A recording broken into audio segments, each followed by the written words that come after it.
Hi, and welcome to a great English course. I'm Professor Silva, also known as Alex Westmore. Alex has written 35 novels. She travels around the world, and she does a lot of speaking engagements. So we're both wearing hats here in this class. I like to do a video introduction because I think it's a little bit more personal. I also want you to know they're not mandatory, but if I put one up and you think it'll help you, that would be great. That's what I'm hoping this introduction will do. I'm not your mama's English teacher. I really want to know what you think. To me, the right answer is one that you can support. So if everyone else is saying this, but you think this and you can support it, then you need to say that. Don't make the assumption that I am in love with everything we're reading. Don't try to guess what I want, and don't try to be right. Have an opinion and support it. And if you can support your opinion with lines and quotes from the materials that we've read, even better. So I think, I got my second master's in history from APUS.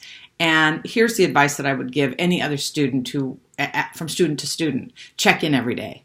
It's so easy to let 2 days become 3, become 4, and the next thing you know, you are either not getting your work in on time or you are submitting something below what you are capable of doing because of a time crunch. For me, what really worked was to be able to come in, log in every day.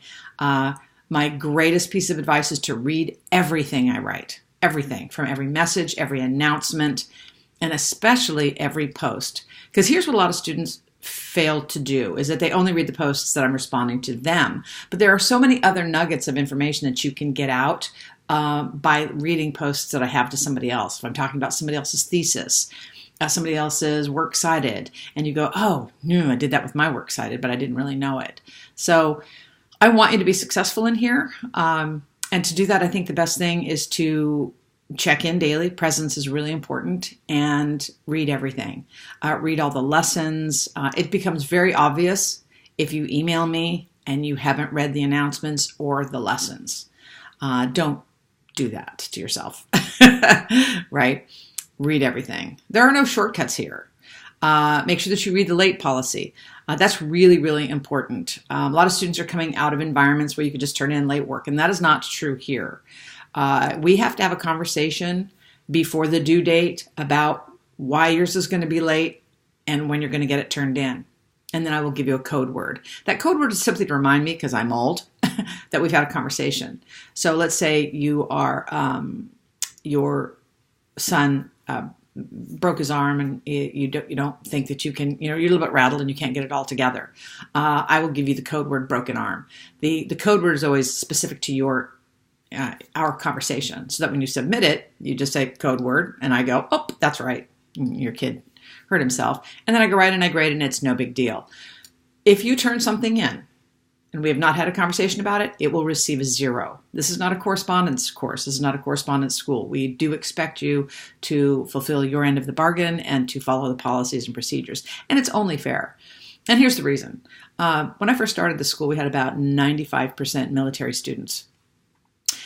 My feeling is if a military student is in Afghanistan risking his or her life on a daily basis, and they can still get their work in, then it is absolutely unfair to them for me to allow somebody else with whatever excuse why this was late. So I apply it fairly across the board the way it is written.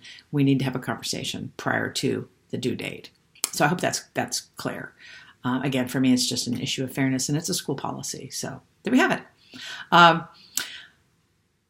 Be yourself. Truly. It is way more interesting for me. Again, I've been doing this a long time. Be you. Show your personality. You're not going to be penalized for that. I don't want to be bored, and I don't want somebody, blowing smoke up my hiney.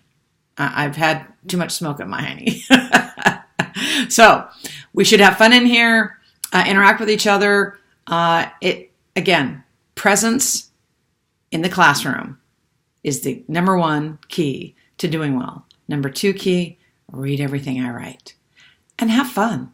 Because my motto is, and always has been, if it ain't fun, why do it? So there you have it. Enjoy the class, enjoy the term, and let's get on it. See you later.